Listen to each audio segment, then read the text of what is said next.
understand something, and Cuomo talks about being this mainstream Democrat. There are no mainstream Democrats. Okay, Mamdani's politics are those of the bulk of the Democrat Party. There's a reason why he won this primary. He talks from a populist leftist message, even though he's like an Islamic communist, right, that is going to destroy the city.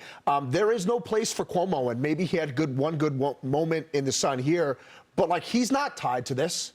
Right? It's just the big money in New York decided Cuomo was going to be the guy, and now everybody's freaking out and panicking. Well, I got news for you. Cuomo created this crisis, right? If you look what he did to the city during COVID and letting all the prisoners out of the jails and crime spiked, he did nothing while Bill de Blasio stood by. And then all the Wall Street guys that Charles was talking about, all these liberal Wall Street guys, big business is not behind the Republican Party. They're behind the Democrats, specifically Wall Street. Okay? Think about all the money they donated to the Southern Poverty Law Center.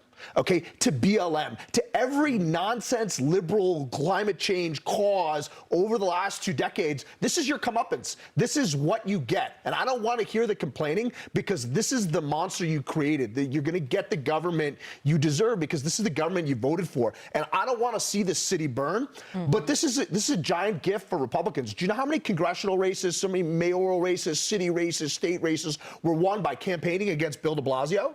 Okay, Mamdani is 10 times worse. So this is a huge win for Republicans on a whole, although it's not good. I don't want to see the city burn, but like Cuomo's a disaster, right? So like we could rip the Band-Aid off and see what it ends up with as Mamdani now, or you could put Cuomo in for 4 years or 8 years, and then a Mamdani comes around then. Okay. Like until you have a massive sea change.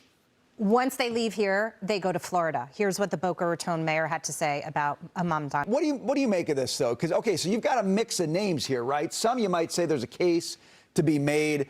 You know, some I don't know. GoPro, there was a time, you know, is that like reminiscing, or is that something else? How do you talk to people who are interested in dabbling in what's being called this meme stock craze right now?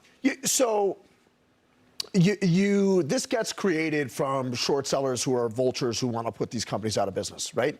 And so leverage is a two-way street, and just because people get over-levered going long doesn't mean they get over-levered going down. And when you see a stock spike like this on a massive short squeeze, like I just feel like there's some liberal hedge fund manager somewhere losing his boat, not being able to pay his kids' private school tuition, and like angels getting their wings. So like I'd love to see these hedge funders who are betting on these companies going out of business using all sorts of predatory tactics get their faces absolutely ripped off. So I'd love to see it.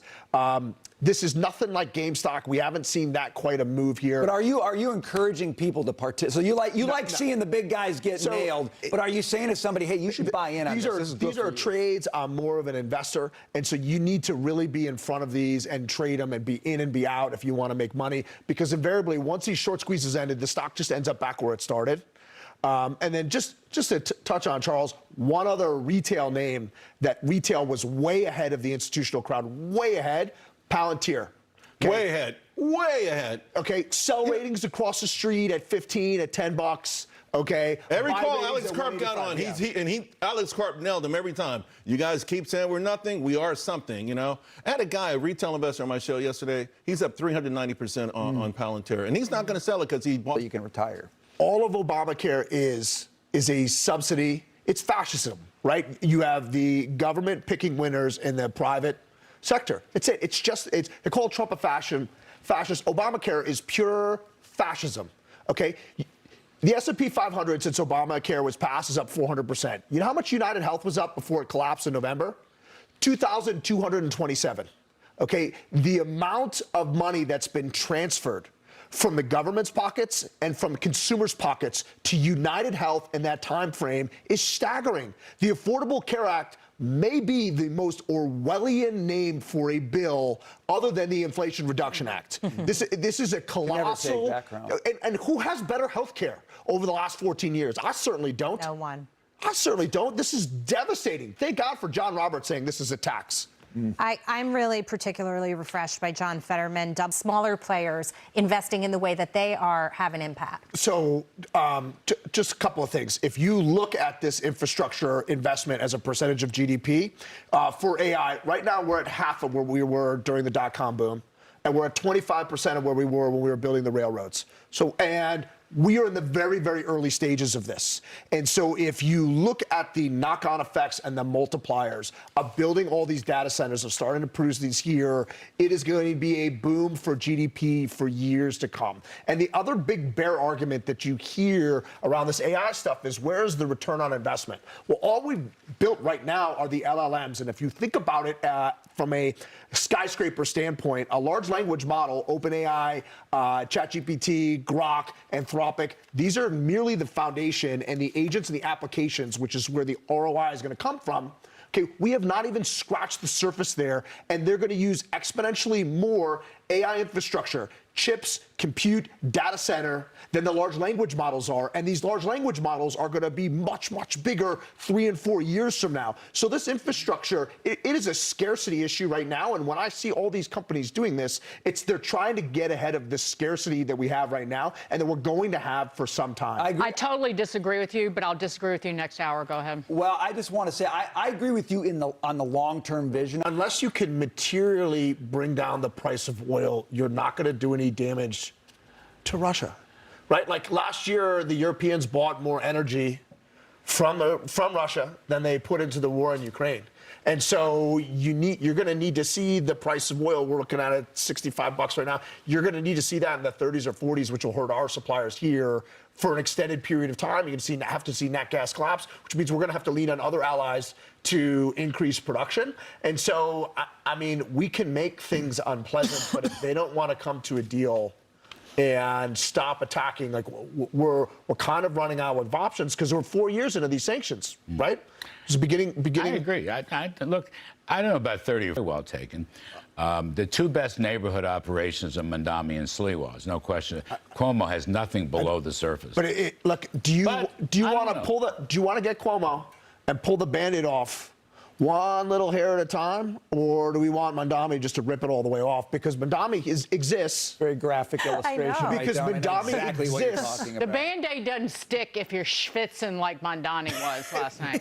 What did you make of him sweating like that? He exists because of Cuomo. And if you're telling Republicans to vote for Cuomo because it might be slightly less better, like it's going to get worse before this gets fixed. And Mamdani is a gift to Republicans nationwide. And like, look, this is not the biggest city in America. This is the center of the universe. And I don't want to see it burn, but it's going to have to for it to get better. It's not going to burn, but it's going to continue its downward slide. Republicans win these shutdowns politically every single time because there's a lot of conservative Republicans like me that are happy to see the government shut down. You spend too much money. You waste it. It's all utter nonsense. Look, I don't want military members not to get their paychecks, and there's some other things, but by and large, I'm not bothered by a shutdown. And then when you have Russ vote here, kind of pushing things over the line that are part of the entire campaign pledge, this is a huge win. But the Democrats have nothing.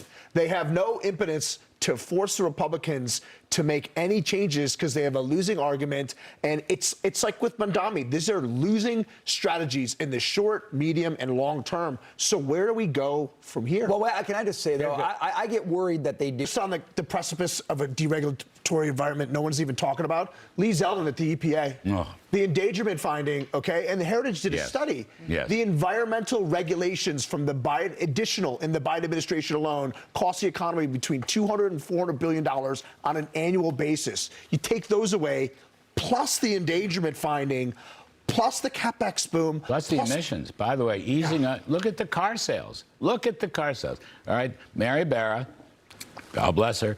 Okay, she went left on climate. Now she saw the light. The customers didn't buy it. She's moving back in. It cost her,